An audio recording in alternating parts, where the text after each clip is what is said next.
Edexcel AS Business Studies Unit 2A Finance. By the end of this section of the syllabus, you should be able to discuss the preparation and use of budgets, methods of sales forecasting, the construction and interpretation of cash flow forecasts, managing working capital, the differences between profit and cash, and why businesses fail. Section 1. Budgeting. A budget is a plan which is agreed in advance, specifying the quantity of resources to be allocated to a particular area of business activity over a specified period of time. We would usually expect budgets to be allocated to spending, so an expenditure budget, but they can equally be applied to income, profit or capital. And usually we allocate a department or a project an amount of money that they can spend over a period of time. And the good thing about this is it can be motivational. It gives people some autonomy, some responsibility, so it enables them to have more control over the spending in their area. But it also enables better prioritisation of what money is spent on, because the people who are making the decisions within the department also have the responsibility for the budget and are able to use the money to spend on those priorities. It ensures that no department or individual spends more than expected, and it provides a yardstick against which a manager's performance can be measured, so we can look at whether they were able to bring a project in budget or under budget even. So we can set a budget using a couple of methods. Usually a budget will be based on the budget for the previous year. Obviously, if departments don't spend their budget in the previous year, we would expect their budget to be less in the next year. And if they overspend, if that overspend is justified, perhaps they would get a higher budget in the following year. And often this will be adjusted in line with inflation. Sales forecasts can be used to set a budget, so we have a target that we would like to sell, and in order to meet that sales target we will need to produce those products, so that can set our production budget, our materials budget, our labour budget. Sales forecasting can inform our budgets, and we can approach our budgets by using zero budgeting, which is a way of controlling budgets and stopping them spiralling out of control. So the idea is that every spend has to be justified to the manager, so they basically have a budget of zero.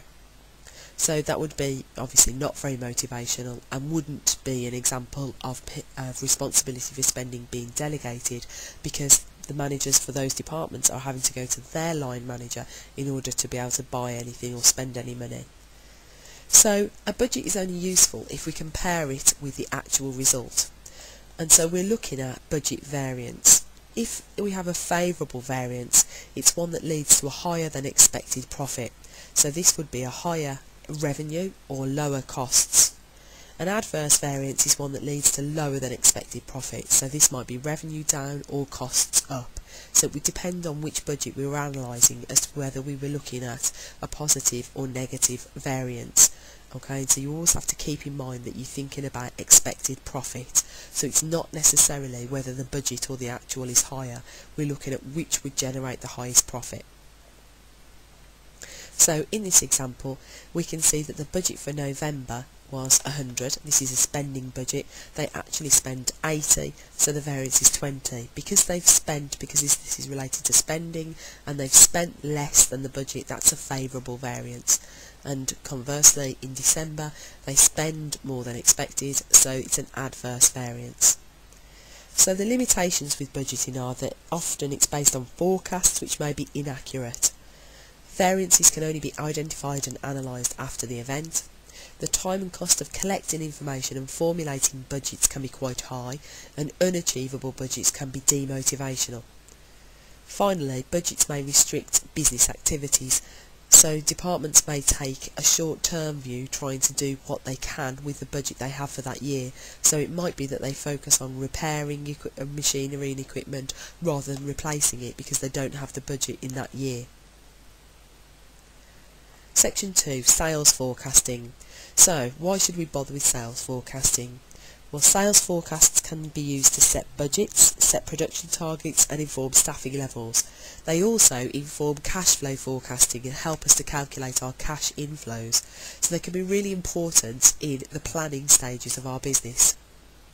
So, how can we forecast sales? Well, the first thing that we can do is we can use time series analysis. So we look at monthly sales for the previous year, and we do a 3-month moving average. So we'd add up 3 months and divide by 3, and then we can kind of smooth out any minor fluctuations, and we get we should get a steady line, which we can then extrapolate or extend the trend to get our sales forecast for the next months. So we'd add up January, February, March, for example, and divide by 3, then add up February, March, April and divide by 3. So you're taking out fluctuations, or you're minimising fluctuations month to month to identify a trend that you can extrapolate in order to do the sales forecast.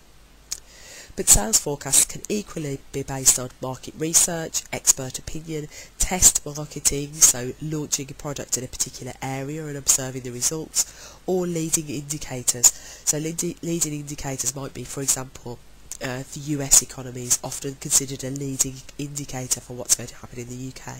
So if the US moves into recession, the forecast might be that you're expecting lower than usual sales. So we can use leading indicators for different businesses. But whatever method we use, we need to keep in mind that we can't predict the future. You can't assume the future will be the same as the past, and you can't assume that people will do what they say they're going to do. Because when market research is carried out, people might say they buy a product, but then when it actually comes to parting with the cash, they don't. So however you forecast your sales, there are going to be problems with accuracy, because it's not possible to predict the future.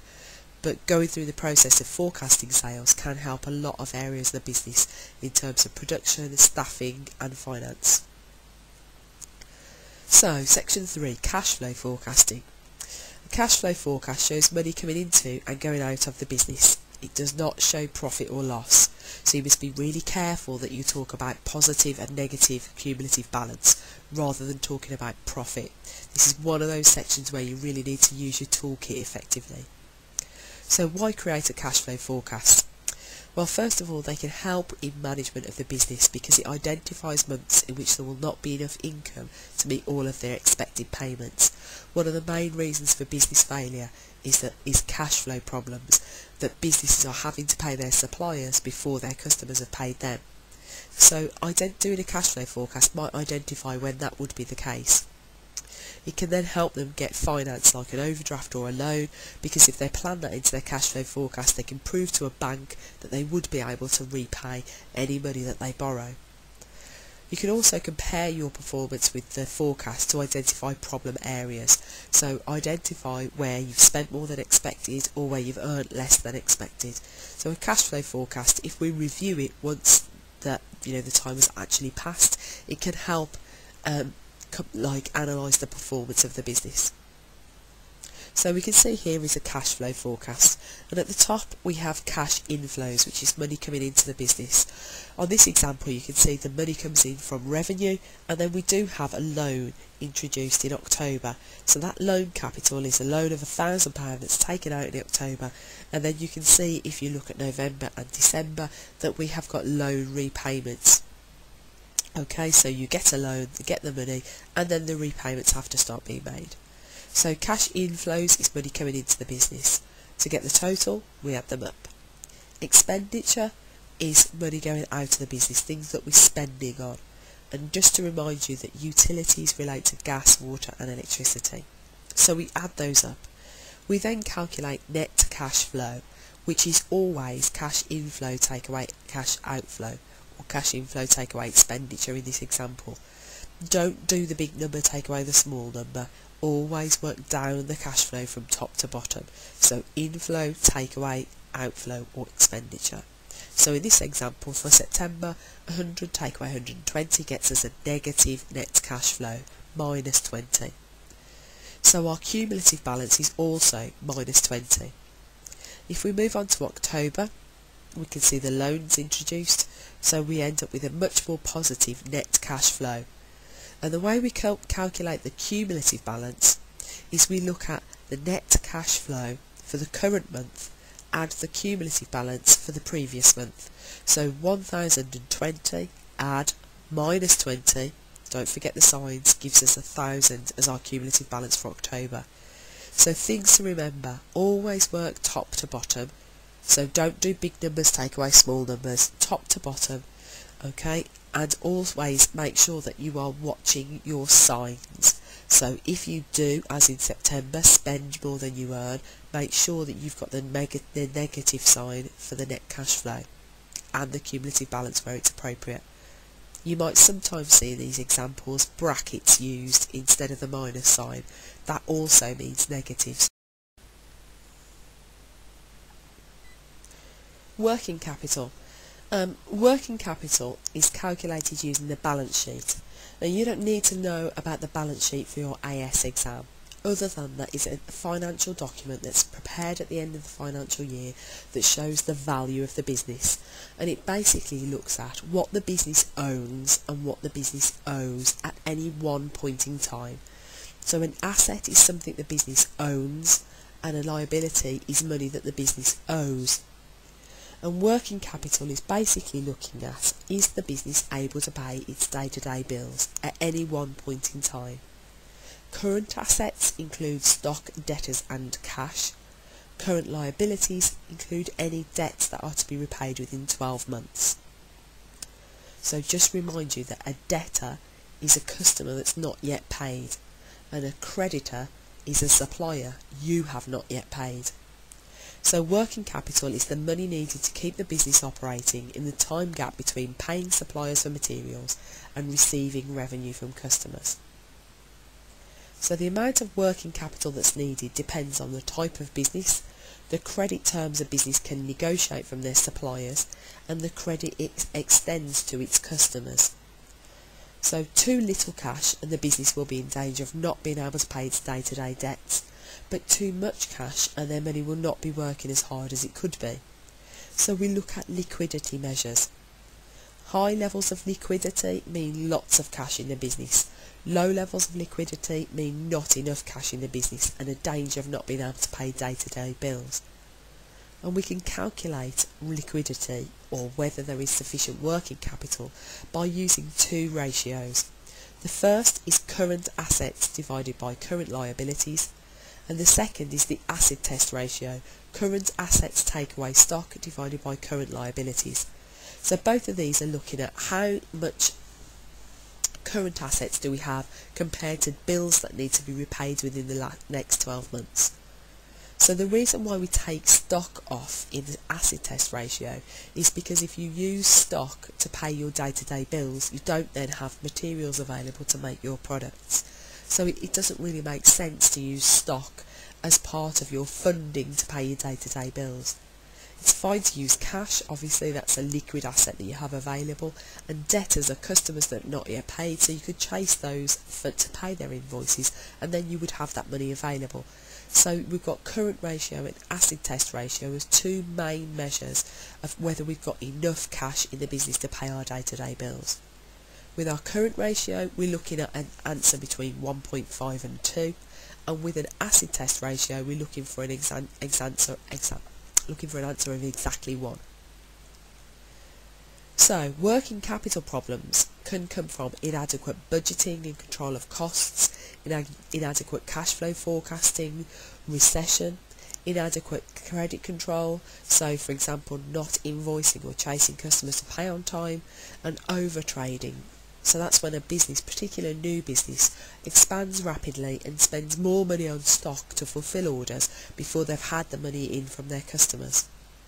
So the contingency plans that we can put in place to minimise or avoid working capital problems are looking at our customer and supplier relationships and looking at the credit terms received and then offered. Factoring is another option which would turn the debtors into cash more quickly. So factoring involves a source of finance where you sell your outstanding invoices, so invoices that have not yet been paid, to a specialist debt collection company called a factoring company.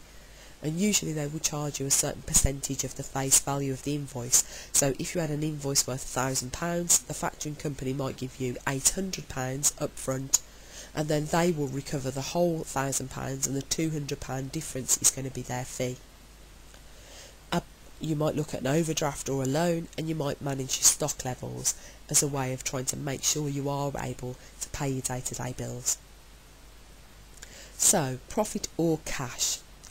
Well, cash is very important to pay your day-to-day bills. Cash is looking at the money coming into and going out of the business. So in the short term, cash is probably the most important. But as a reward for shareholders or entrepreneurs' investment, profit is also very important. And obviously long term, you wouldn't run a business if it wasn't making a profit. We can calculate profit by looking at sales revenue take away variable costs, which gives us our gross profit, or sales revenue take away total costs, which gives us our operating profit. And one of the most common reasons for business failure is cash flow problems, not unprofitability. So it's really important that businesses manage their cash flow, looking at credit terms, looking at short-term sources of finance like overdrafts or loans, and managing their stock holdings to make sure they do have enough cash to pay their day-to-day bills. So why do businesses fail? Well, inability to compete is one factor. So not doing effective market research, not identifying a unique selling point, having too much or too little stock, weak personnel management, so you're not providing a good service or you've got high labour turnover, and being overly optimistic in forecasting sales and costs. A second reason for failure is being in the wrong location. So not close to your target market, if there's low footfall, so not many people walking past your shop or business, or if there's too much competition. And finally, facing changes in the market and being unable to adapt. So being unable to adapt price or product offering during recession might be a reason why customers fail to buy from you and why your business might then fail.